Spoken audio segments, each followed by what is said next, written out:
Assalamualaikum Bang Andri.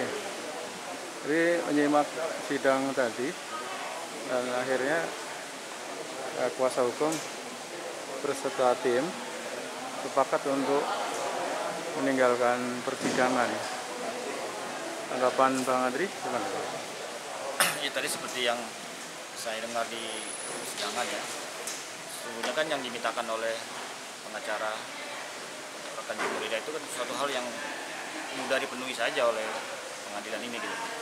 Bahwa permintaan pengacara untuk dihadirkannya Jumur Hidayat di muka persidangan itu kan suatu hal yang logis saja, suatu hal yang lumrah karena proses persidangan yang berlaku hari ini kan memang tidak sesuai dengan kaidah-kaidah yang berlaku gitu loh dalam KUHP gitu loh. Yang online ini kan aneh gitu loh. Harusnya sih memang harus dihadirkan di dalam persidangan. Ya sepertinya nggak tahu ini gejala atau bagaimana ya. Di sidang-sidang yang lain, yang kemarin sidangnya Gus Nur ya, kemudian Syahganda juga all out gitu. Apa ini sebuah fenomena baru gitu kan, sehingga terdakwa tidak bisa dihadirkan, terus kemudian mengadakan aksi all out itu tadi. Ya kalau dari permintaan terdakwa ya tadi ya ketika dimintakan tangkapannya kan dia bilang dia ditahan bersama ratusan tahanan juga di Baris Krim dan dia juga tahu ada juga terdakwa yang disidang offline gitu loh, misalkan Napoleon Bonaparte gitu kan, itu kan disidang offline. Nah maksud terdakwa Jumur itu kenapa yang ada yang bisa offline, kenapa dia online gitu loh. Nanti dia kan meminta perlakuan yang adil sebenarnya, perlakuan yang sama. Itu yang saya tangkap dari persidangan gitu. Sehingga rekan-rekan pengacara melihat ada ketidakadilan dalam kasus Jumur ini gitu. Sehingga mereka walkout. Kalau itu ada kesesuaian dengan yang lain, saya kurang tahu juga ya. Dengan yang lain. Apa mungkin ini karena kasus saudara Jumhur ini masih menjadi perbincangan viral sehingga dikhawatirkan kalau misalkan yang bersangkutan dihadirkan, masa pengunjung sidang itu akan membludak dan itu akan timbul ya klaster baru di sini. Atau mungkin pendapat Bang Andri?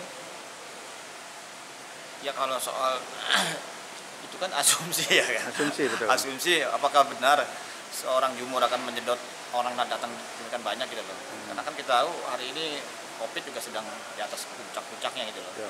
Itu yang pertama. Yang kedua kan untuk asumsi itu kan susah untuk menjadi fakta hukumnya gitu loh. Karena kalau urusan hukum dan urusan kesehatan kan suatu hal yang berbeda. Artinya ya hak terdakwa untuk hadir di persidangan untuk mengelaborasi fakta-fakta hukum itu kan jadi tidak ada kalau dia tidak dihadirkan. Bahwa pada sisi yang lain akan kedatangan massa yang banyak itu kan suatu hal yang ya kita penuhi protokolnya aja gitu. Teknis lah itu istilahnya. Menjadi fakta hukum. Jadi tidak ada sangkut paut dengan hangat atau viralnya masalah ini kemudian hakim menunda ya. Iya. Iya, kalau masuk asumsi kan. Kalau kita lihat sidang-sidangan di belakang kita juga banyak yang offline kan. betul. Sidangnya si Piki Prasetyo saya lihat ada di depan si Pikinya tuh. Ya. Mau sidang offline gitu. Kok dia bisa, Jumur nggak bisa gitu loh. Apa perbedaannya kan? Apa ini hanya berlaku untuk peristiwa politik, sebenarnya peristiwa yang entertain kayak betul Piki Prasetyo bisa offline gitu loh. Atau karena Napoleon Bonaparte Jenderal Bintang 2 sehingga di offline gitu loh. Jadi itu kan baru asumsi akan menyedot banyak orang, akan menghadirkan banyak orang gitu loh. Belum terbukti juga gitu. Ya, tapi fakta yang ada gitu, pengamanan dari kepolisian itu berlapis dari minggu kemarin, ya kan? Ya, nggak seperti biasanya. Betul. Seharusnya pengamanannya sih dalam hemat saya nggak perlu harus berlapis-lapis, buat apa juga gitu. Toh Jumur kan bukan terdakwa teroris yang bisa berpotensi untuk mengganggu keamanan nasional. Dia juga bukan gembong narkoba, jadi buat apa juga sebenarnya gitu. Ini kan landasannya kan kena asumsi aja gitu loh, ya kan?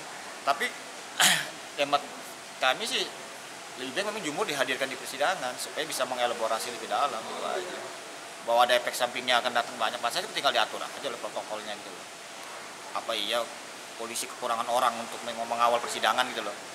demo yang ribuan orang aja polisi bisa mengamankan, apalagi cuma persidangan kan gitu loh. Ya kan? Jadi alasannya tidak bisa diterima ya Bang? Ya tidak diterima dan tidak masuk akal juga. Kan memang tugas polisi memang melakukan protokol kesehatan. Tugas dia memang untuk menjaga keamanan ketertiban dalam soal COVID ini gitu loh. Ini tinggal diatur aja. Saya yakin polisi punya alat atau punya sumber daya untuk melakukan treatment lah gitu. Iya kan, jumlah polisi itu kan banyak banget gitu loh, masa nggak bisa melakukan pengamanan supaya tetap protokol tetap terjaga gitu loh. Soal teknis aja kan ya, artinya bisa diantisipasi ya sebenarnya. Bisa diantisipasi lah kalau misalkan ada kemauan ya. Kemauan. Ini kan pengadilan ini kan udah pengadilan yang sudah lama usianya gitu. Udah menangani banyak kasus, udah banyak menangani banyak tokoh-tokoh lah gitu loh. Polisi udah punya tahu lah teknik-tekniknya bagaimana gitu loh. Jadi ini kan kalau semua berdasarkan asumsi aja repot kita gitu loh. Apa iya sidang jumur akan menghadirkan banyak orang, kan belum tentu juga.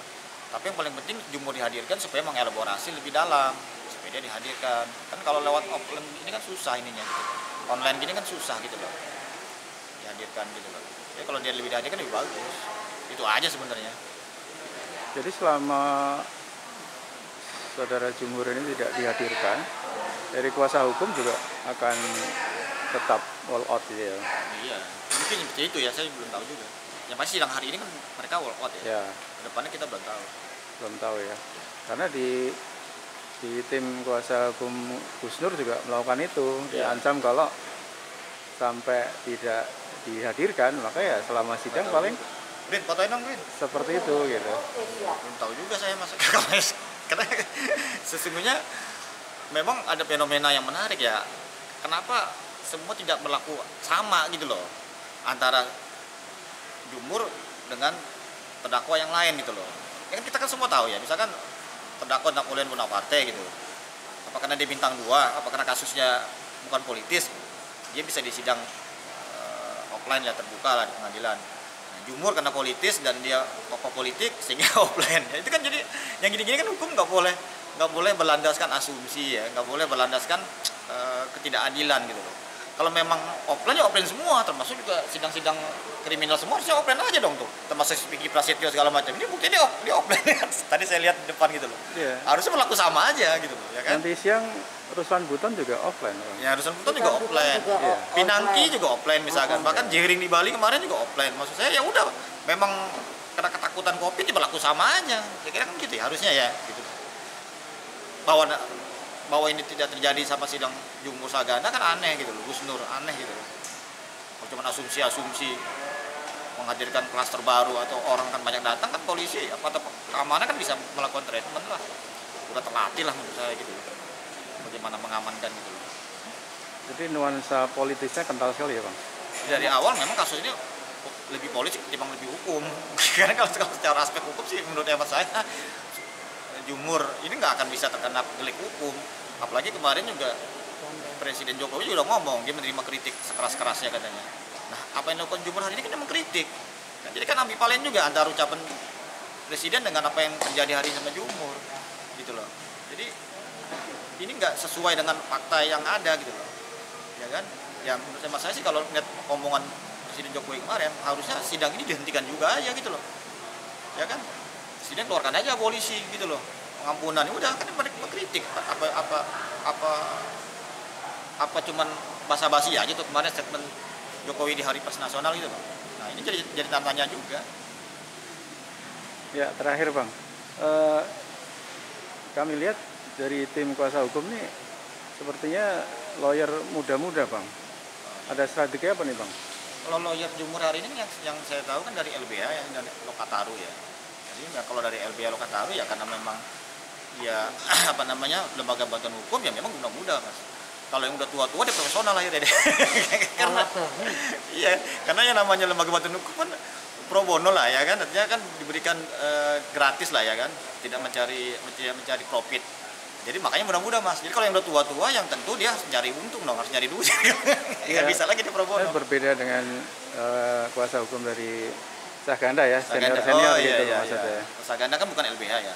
Kalau soal itu saya kurang paham juga kenapa ada pilihan ke situ ya. Mungkin lebih kepada pilihan si terdakwa aja. Kalau strateginya sih saya rasa nggak ada. Kurang tahu juga ya. Ya tapi agak berisi juga sih, artinya hidup gitu ya sidangnya kan. Iya. Tadi banyak protes-protes dari kuasa hukum kan. Iya betul. Jadi agak lebih hidup persidangan. Hidup. Ya Bang, terima kasih Oke Mas. wawancaranya. Dari mana Mas? Sukses terus ya. Dari? Hah? Dari mana? Lalu.